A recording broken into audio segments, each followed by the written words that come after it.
here. Well, some people jump on. I'm here with Dr. Sarah Peters today, our special guest speaker. And as I've been kind of explaining and kind of talking about, March is Brain Injury Awareness Month. And so throughout this month and throughout the weeks, I'll be kind of be posting some stuff in regards to just bringing awareness to that, as well as it also is National Nutrition Month, as well as Women History Month. And so there's just a lot of fun things happening in March. So I wanted to just take a moment to speak with Dr. Sarah, and I'm so thankful for you to be here today and to take this time out of your day to share with us about your story. And so I'm grateful. So thank you. Yeah. And so just a little bit to get us started. I first met Sarah like back in 2012, was it? Yeah. So picture this as I meet her, I think it was in a church parking lot. I never met her before. Just from a few, nuggets from a friend of mine, Maria, and jumped in the car with her, had a great conversation with her, met up with a few other people on an adventure down to Kansas City to a seminar, to a conference. And it was a really enjoyable ride. It was really fun. We got to know each other. We got to know, obviously, the people we're riding with. And then throughout the years, obviously, in passing, we just kind of stayed in touch and got to continue to know each other. And then she overheard me talking at a baby shower that I was having some knee discomfort going on as I was training for my first half Ironman.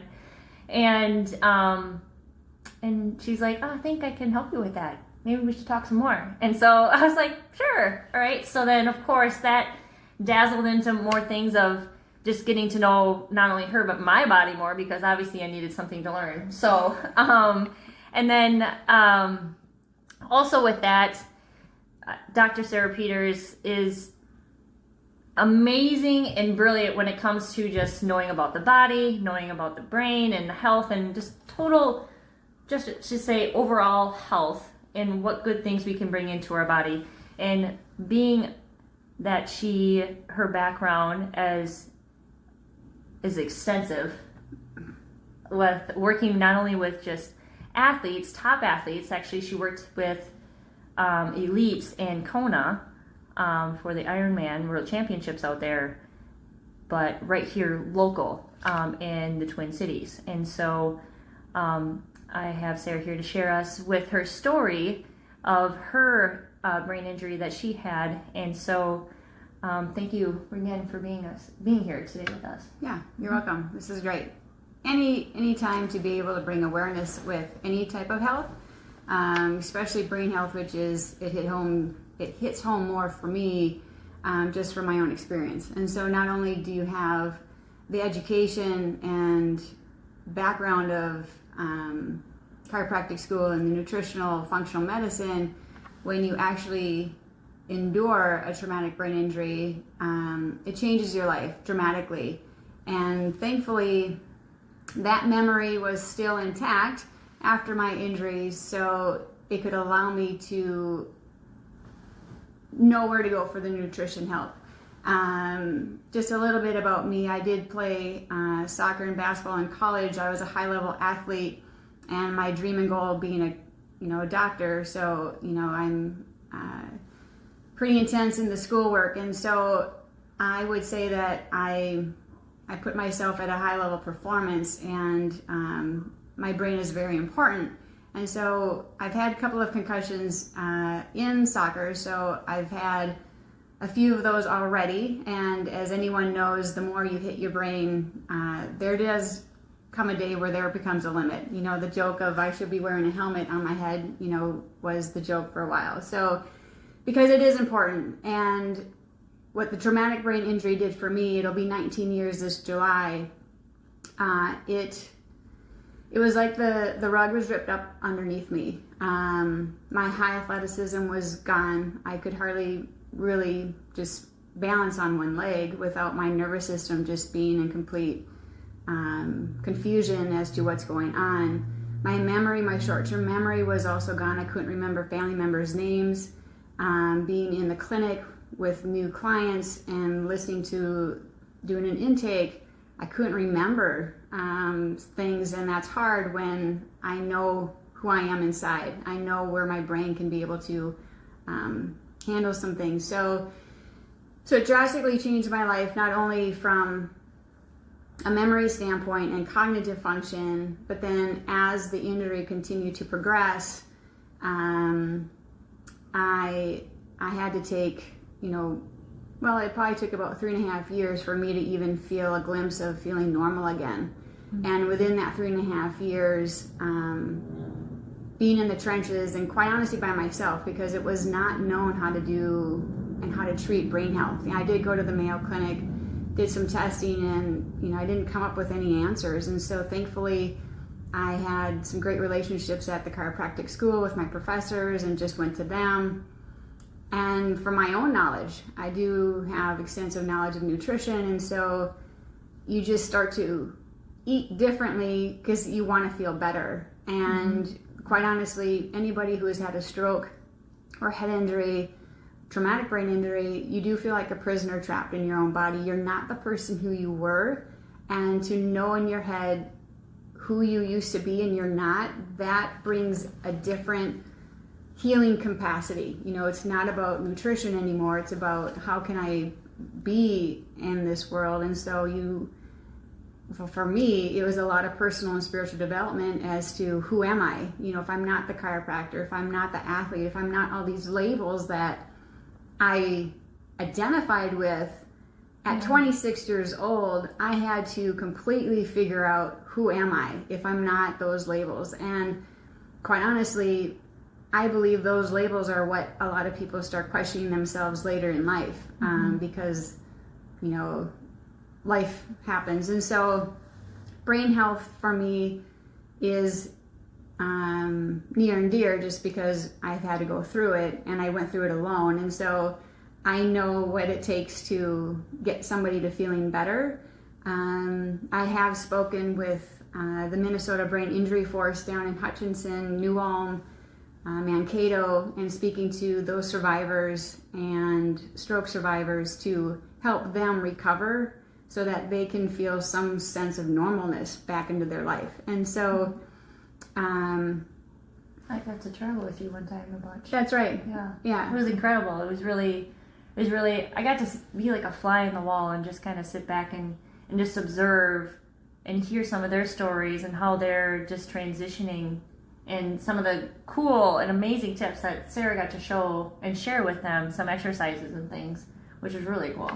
Well, it is, and I received text messages from a couple of those people that they did those exercises and they actually slept for the first time in years. And so when you can change somebody's life with something simple, that's the reward, that's the gift. And so I feel my experience of my own head injury is a personal one and not necessarily a professional one. However, I am a professional and I know how to help somebody. It's me giving back to the community, and I just go down there and volunteer my time and really helping these survivors because they don't get the answers, and so they do get frustrated. And so Sharon Gieske down in New Ulm, she does a great job of really trying to provide programs and services for head injury survivors down in the South. So, yeah. That's awesome. Thank you. Now, from your injury, obviously, what did you do kind of like day to day to kind of get you like back to, like you explained you had to kind of, all right, I need to look at myself in a different way of, as an athlete, like who am I? So what maybe in your day to day, what are some things that you actually did to kind of get you back? Yeah, well, quite honestly, I train. Like that's how I know to get myself back to feeling good. And so, but the foods for me actually was very interesting because the smells would trigger migraines, and so I really became very bland. So in the beginning stages, I remember doing a lot of plain yogurt and fruit because my brain just needed sugar, but I didn't want to give it the other sugar. Right. And so I gave my brain what it needed. And so I ate I don't think I can eat that anymore. But it's just something that I craved. And so I looked at what is my body needing. And then as my brain was healing, things progressed. And I always continued to search and seek out for brain health and what could nourish me. And that's really when I met with you in 2012, is that I found something that finally, I would say, gave me what I needed for the nutrients for my brain health. Yeah. And so can you maybe explain what Elevea, how that came into your life and how your day-to-day with Elevea, how that's kind of transitioned for you? Yeah, so athlete, always looking for that high in nutrition too. So when Brian Morgan showed me, I think just the Limitless and the shake at that time, I was really surprised that the shake was very clean. And as an athlete, I look for that. Yeah. And so from an athlete standpoint, I'm like, I'll try anything, because I always look for something that is very easy and on the go, and definitely after a workout. But what I noticed is after about 30 to 60 days, I wasn't craving my ice cream. Oh, yeah, that's good. And I'm like, why am I not going to the freezer? I want my ice cream. And my body just naturally received what it needed. And so I didn't need the sugars. And so that's when I started to look at Elevea differently, as what is it that I'm consuming that's providing me something that I really don't absorb in the food. Like, I would probably have to eat so much to receive what I need for the health and recovery. Yeah. And so it just feels good that I still have the shake every morning. That's my brain health. That's my brain food. And so after 9 years of the same shake, but it's good. It is good. Yeah. And I feel off when I don't take it. And so there's definitely some other than nutrition with Elevea that definitely has helped, I would say, awaken my brain that I thought, I always felt like there was a part of my brain that was dead. Yeah. And it's hard to describe because I landed on the back of my head. And so I just assume that that's normal. And so to be able to take a couple other of their supplements and actually feel awakening in my brain, I got excited. Because now I'm feeling more fully me, rather than just getting by or feeling like that's normal, to just feel like, who wants to have a deadhead? So but after 18 years, you just, and for anybody's health, we kind of accept it. Yeah. And I know that there's nothing to accept ever in your health. It can always change. It can always get better.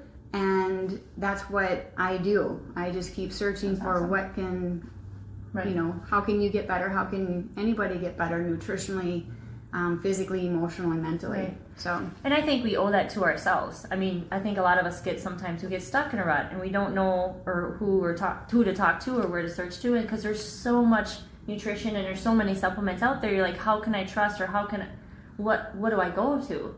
Right. And one of my last talks that I talked about with Danny, and we kind of went over some of those things, and sometimes you just got to start small. Mm-hmm. Don't think about oh my gosh, so many things. Just start small and take one day at a time, and take one step at a time. And that's a lot what Sarah had to do from day to day. She had to dive in. All right, well, this type of sugar is not working for me. My body just wants this. My brain's wanting this. And so, was there any other nutritional value that really, besides the Elevea, that came into your life, that maybe just certain foods or anything that you paid attention to? Coconut oil. I was actually surprised that coconut oil was another, probably about in 2007 is when a chiropractor that I know, and I was doing a practice relief for her, she also had a head injury. And so she was talking to me about coconut oil, and I'm like, I don't understand that one. But I just started to add a tablespoon to my to my to my oatmeals in the morning. Yeah. And I noticed a really change, not only in my body transfiguring from releasing fat, but I just felt more satiated. And that's something with brain health, everybody, we just need that endurance of mental throughout the day. We should be crashing at 2 or 3 in the afternoon like a lot of people do, and it's about administering the right nutrients to have endurance of mental health and focus and clarity all throughout the day, and that's what we don't have when you have injuries. But quite honestly, how many people don't have mental clarity, focus? There's so many distractions, and so when you have the great nutrition, you can almost be more of yourself and get the stuff done rather than being completely distracted or not focused and clear just from your nutrition. Right. Yeah, so, absolutely. Yeah. I was reading just a little bit. I was actually not reading. I was listening to just a little bit of a kind of a documentary on some brain health and awareness, and they mentioned, and maybe you can disagree or agree, that the Calm app. Oh yeah. That they would mention it, that it has anywhere from segments to 2, 5, 10, 15 minutes on there. Would you recommend something like that if someone needs to? I actually was in the Calm app a couple years ago. I think more for my son, but it was just kind of fun to allow the brain to settle down, because again, what we do when we go for a workout, we warm up and we cool down. And a lot of people don't really get ready for bed. They just kind of do their day and shut things off and either pass out because of exhaustion, or they just lay awake because they're just so revved up. And so the Calm app allows the brain to shut off in a way. It's kind of like your phone or your computer. If it's hibernating, it's still turned on. It doesn't mean that it's fully restored until we get those reset buttons, right? And so our bodies need to not hibernate at night to sleep. And I think a lot of people are just hibernating, not really fully getting into that deep REM sleep. And so the Calm app really allows that brain to shut off and to get into a better position, or more of a obviously state of rest versus a state of heightened level. Absolutely. Awesome. Cool. I actually have used that just because it's just a nice way to just step away, and you can actually track, like, oh, it was 7 days in a row. Right. And it actually has a little awareness, like if you wanted to have a little dinger, like it does a little bell, like, oh, it's 12 o'clock, it's time to go do my meditation, or just my sense of my Calm app, whatever you want to call it. But it's a great resource. So if you need time to step away, brain injury or not, but it's a great option to have. Well, it is, and I take it another step further of retraining yourself. Like, it's great to have apps to help you get to that place, but you can do that yourself. But we're not trained how to do it. So if you wanted to actually be able to get into that state of mind, you can do it yourself. And so that's kind of what I do. I use something, and then I learn it, and then I don't use it anymore, because I now, when I go to sleep, have the tools that I have learned from something else to be able to put myself in that state of mind. That's awesome. Now, can you maybe share any tips or nuggets to share with anyone that, anyone who's out there, or a friend or a family member that might have struggled with a brain injury, maybe some tips or things that maybe they can share with them, or anyone that is listening, that you can maybe share with them at all? For one, it's going to be more about emotional support, because I don't feel anybody who has traumatic brain injury, they get enough of that, because you don't have a cast on your arm. We don't see that something is broken. And so the emotional support, quite honestly, to really let them know that you're there for them. And quite honestly, there are so many tips and nuggets, and each person is really unique and special for themselves. I really would just suggest, quite honestly, Minnesota Brain Injury Force, because their website has great information for anybody who needs the support. I contribute to their website, and so it's just knowing where to go to and actually getting some good information, quite honestly. So you're not just scrambling around. And they can always reach out to you or to me if they need something a little bit more specific. Yeah. And I have that. Sarah actually shared it with me, so I have a nice little, really cool, very awesome, detailed resource page that I'll post it, and I'll actually either if you guys need an email or something like that, I can email it to you as well. So I have that. So if you guys need some more resources, I can definitely send that up and then post it for anyone who needs it. And then closing out today.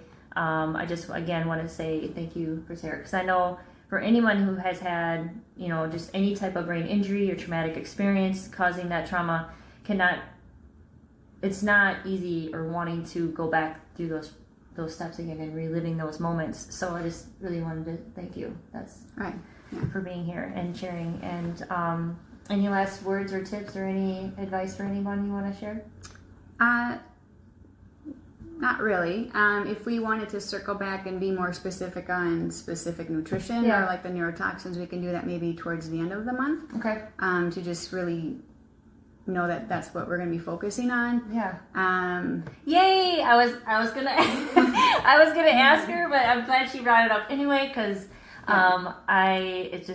it's a really important topic, and it is. And my heart just goes out to anybody who have had any injury, and then quite honestly the mental health that goes with it is such a quiet and not spoken about, and it's just it is sad for me to see people who don't get the right care, and so that's why I help anybody, quite honestly, who reaches out and needs to have help. So awesome. Well, thank you. And then thank you guys for being with us today. If you have any questions or comments, just go ahead and place them below. And then I'll continue to circle back with them and help get those questions answered. And then if we need to further reach out to Dr. Sarah Peters, we can most certainly do that. But have an awesome, awesome day. Thank you for joining us today, and God bless you all. See ya.